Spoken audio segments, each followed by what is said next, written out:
Chceš sa naučiť stavať počítače, ale nevieš, kde začať? V tomto videu ti vysvetlím, čo je to overclocking, alebo po slovensky, čo je to pretaktovanie. Moje meno je Maroš a počítače stavam už z roku 2018. Vítaj v 9. časti zo série videí, ako sa naučiť postaviť počítač. Čo je vlastne taktovanie alebo anglicky overclocking?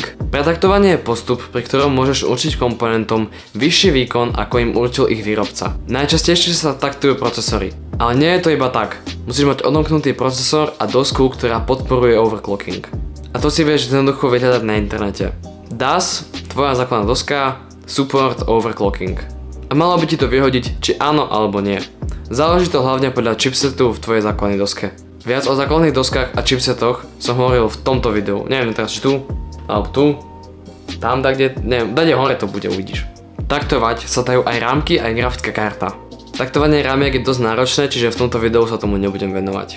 Grafické karty v dnešnej dobe sa taktujú samé od seba. Musia mať na to ale dve veci. A to je dosť elektriny a dosť chladenia. Ale keď chceš zrobiť nejaký custom overclock presne podľa seba, tak existujú na to tiež programy.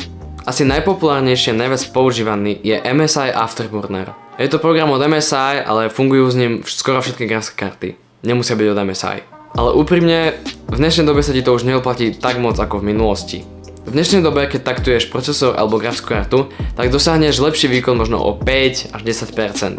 V minulosti to bolo, že 20 až 50%. Čo sa ti oveľa viac oplatilo. Čiže to je všetko za toto video. Ak sa ti páčilo, budem rád za like a odber a dúfam, že sa vidíme pri ďalšom videjku. Zatiaľ čauko.